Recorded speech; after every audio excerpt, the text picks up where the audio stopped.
Hey BleepinJeep fans, it's Tyler. You know, you don't have to own a Comanche for very long before you discover that your choices for accessories like bumpers and other things like that are pretty limited. Now that's because there were only about 190,000 of these Comanches made. Now that may seem like a lot, but when you compare it to the Cherokees, there were almost 3 million Cherokees made. So it just doesn't make sense for companies to invest a lot of time and effort into making accessories for the MJ. However, that is not the case with JCR Offroad. They make a rear bumper kit. It's a do-it-yourself kit for the MJ, and I'm going to show you how to put that thing together.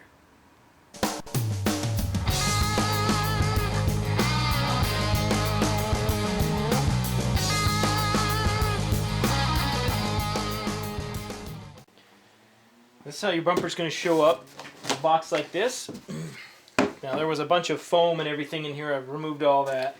So if you go for the tow option, then JCR will include this piece of 2x2 pre-drilled and this reinforcement bracket.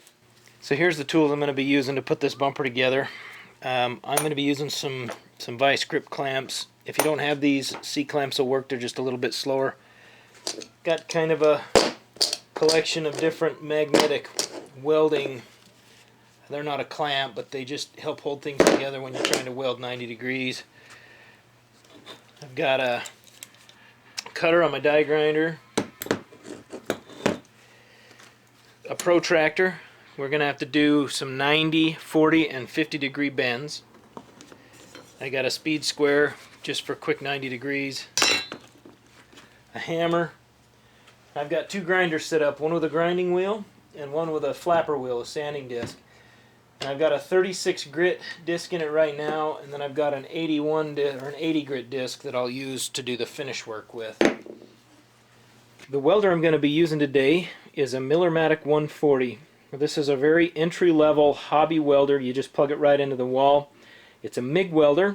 I'm going to be running a CO2 argon gas mixture. But I want to show that you can do this kit with a very entry-level baseline welder. You don't need a really super expensive machine to get this done. So how this kit works is JCR has plasma cut this, and they cut all but little tiny tabs. And what that allows you to do is it holds everything together while you bend it to shape. Then you'll come back in and weld up these seams. These little tabs keep everything together. So the first step we need to do is some bending. We're going to start by bending the main body. It doesn't matter which side you start from. We're going to bend this into kind of a C-channel. The first bend is this wide side. We're going to do a 90 degree. So pull this to the edge of your table. And this would probably be best done on a steel table, but I don't have a steel table. So we're going to see if I can't do it on this cutting table. And then clamp this thing down. Nice and tight.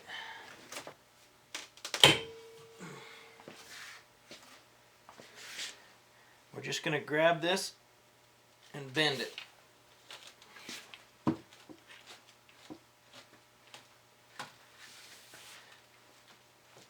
We got to get down to 90 degrees.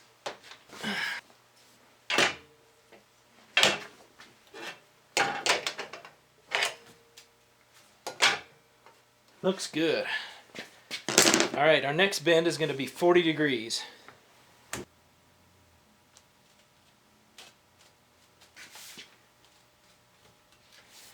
I've got my protractor set up here at 40.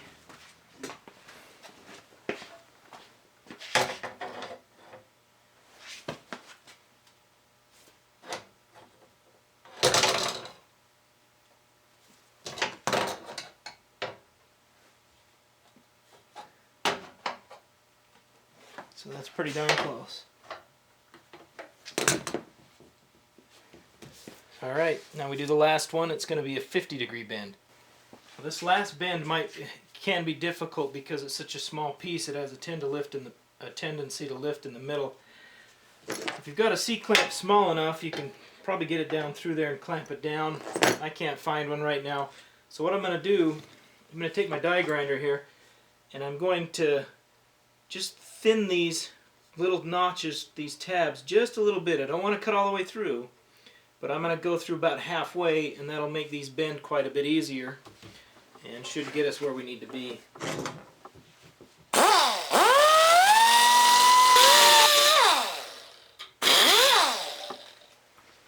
Let's try that. We need to bend this to 50 degrees.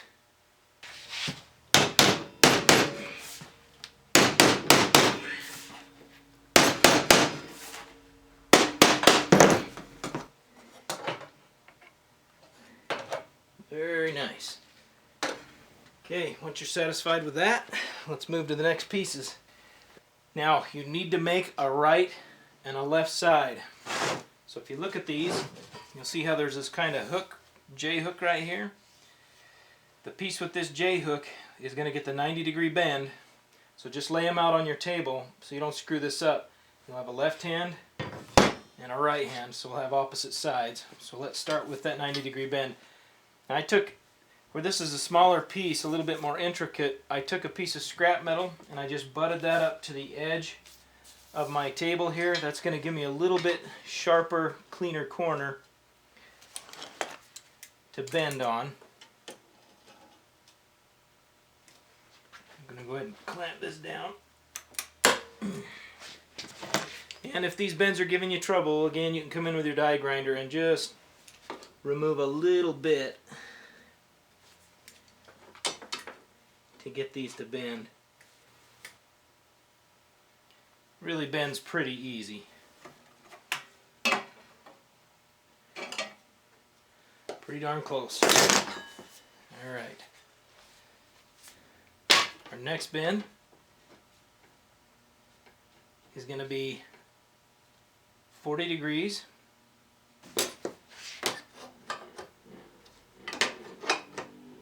Perfect. Now for our last bend, 50 degrees.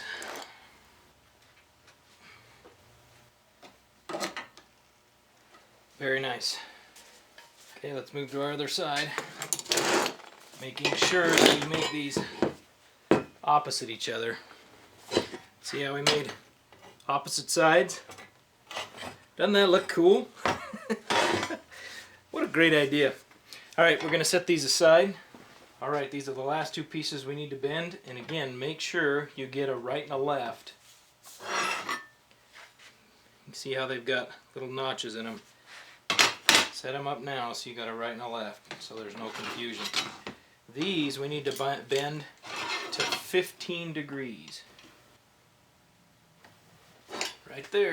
Okay, we're done bending. Let's start welding. The first thing that we are going to weld are our frame tie-ins.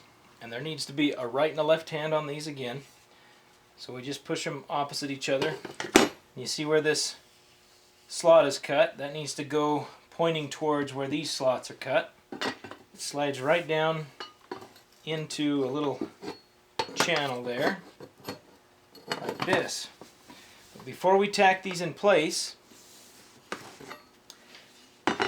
you notice right here there's a little notch in here.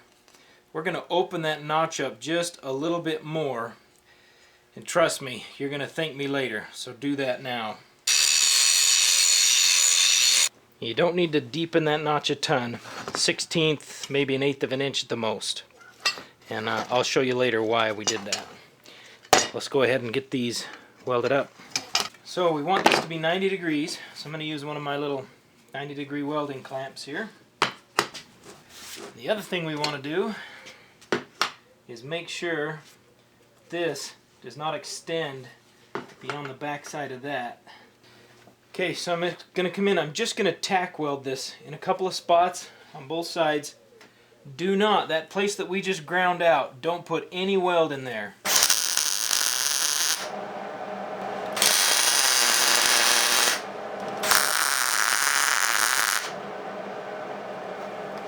Alright, I'm fitting this up to spot weld it together, and I immediately noticed this huge gap. Now, I've been following the written instructions on JCR's website. The written instructions tell you to bend this at 40 and 50, just like the main body. However, if you look closely at the picture, it's kind of hard to tell because the lettering's red, on a gray background. The picture says to bend this at 30 degrees and this at 60 degrees. I've got my protractor marked up here at 30 degrees, and you can see that that bend is going to get us much closer to where we need to be. So I'm going to have to rebend these two ends, open them up just a little bit. Just make sure you do your bends in the beginning at 30 and 60. You can see the gap is closed up quite a bit.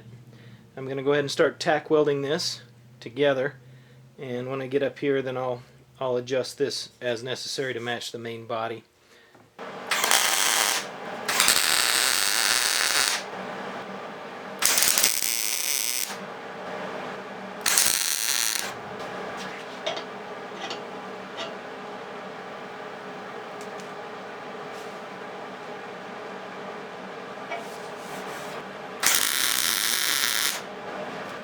Now let's work on getting this end cap in.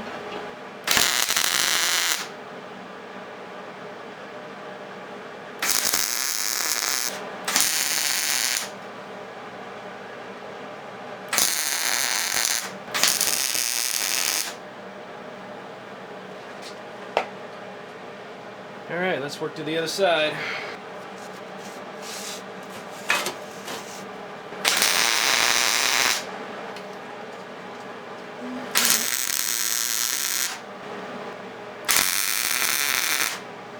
Alright, I got it all tacked together. I took it out and just test fit it on the Comanche. Looks like it's going to go on pretty good. Now before we weld any of the frame tie-ins or the recovery hooks in, we need to go ahead and weld up all of these seams, because once those recovery hooks are in, I'm not going to be able to grind down this seam. So I'm going to go ahead and weld it up, and then we'll start putting in our frame tie-ins.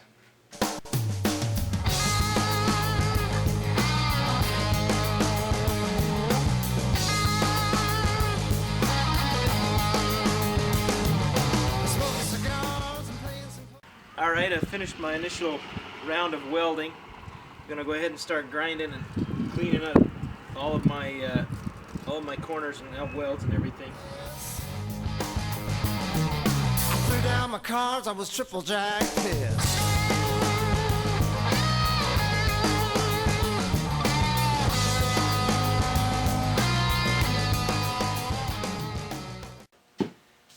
I've got the finish work all complete on the outside of the bumper, so I'm ready to tack in the frame tie-ins. Before I do that, I want to go ahead and weld these two pieces together.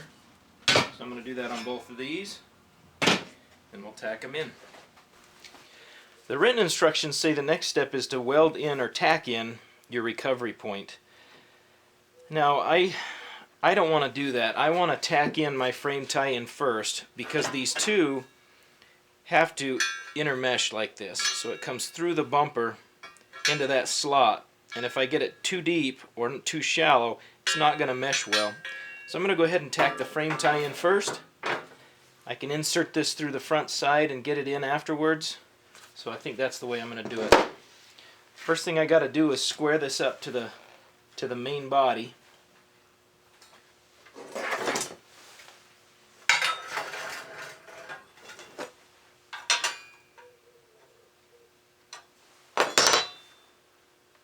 I think we're ready to tack it.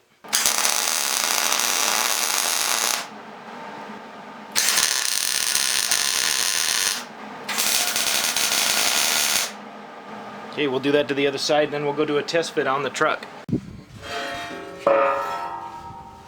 Oh. Sucker is heavy. You probably want to get a friend to help you with this part.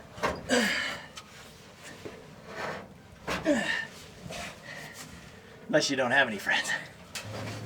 Well, it was a little bit of a tight fit, but it did go on. Looks really good. Lines up with the body lines pretty darn good. So now I got to pull that back off. Go in and finish welding up the frame tie-ins and the recovery points, and then we're going to put in the hitch, and we'll be done.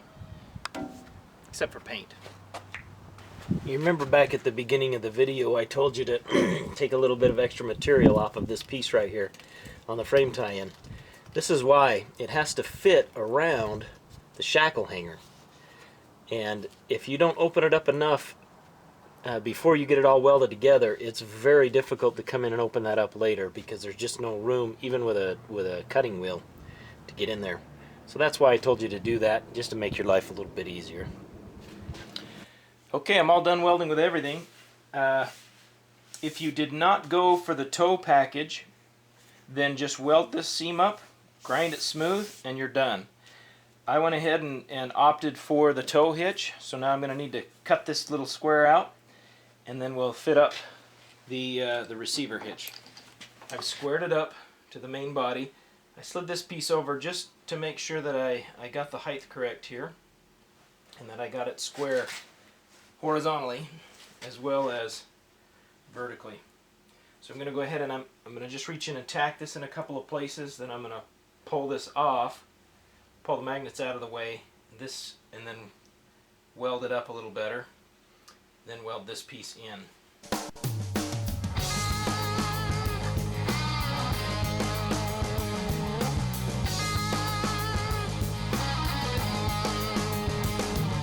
Smoking cigars and playing some poker. I was winning big time till I met this joker. He put down 3 aces and said... Now I've got that welded in place on the back side. I'm going to go ahead and put this cross support, this brace support in there. You want to make sure it's far enough below the hole that you're going to be able to get your receiver pin through there. Square it up.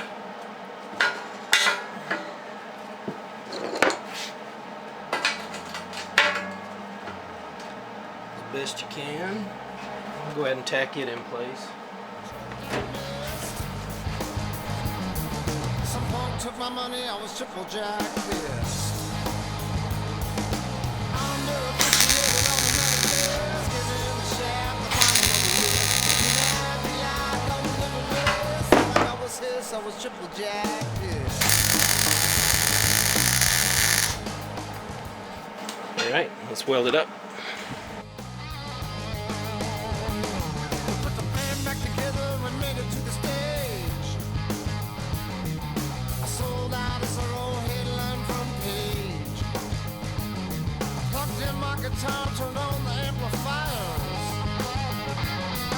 Well, all I got was hiss, I was triple jack pissed. Underappreciated automatic disc, give it the shaft, the bottom of the list. Be mad, be loud, I don't never miss. All I got was hiss, I was triple jack. Alright, well, except for paint, I think we're done.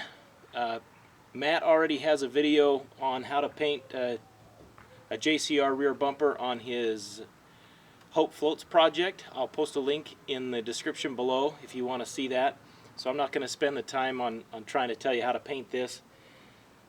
This is a very good kit. It's a complete kit, but understand going into this that this is fabrication. This is not just something you're going to bolt up.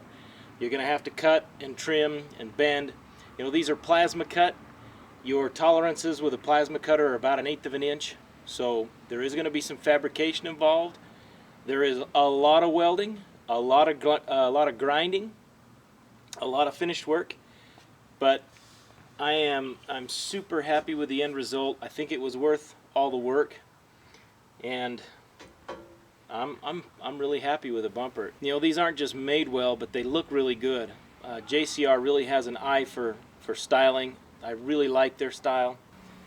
Alright, I want to thank Brian and all the folks at JCR Offroad for supporting Project Tetanus and for supporting BleepinJeep. They've been a long-time supporter of the channel. Go check out JCROffroad.com. You can find this kit as well as kits for Cherokees, for front bumpers, and a whole gamut of just awesome accessories for your Jeeps. Don't forget to visit BleepinJeep.com. We appreciate you watching. I hope that you'll like, share, and subscribe. That helps us to keep the videos coming. And I'll see you next time.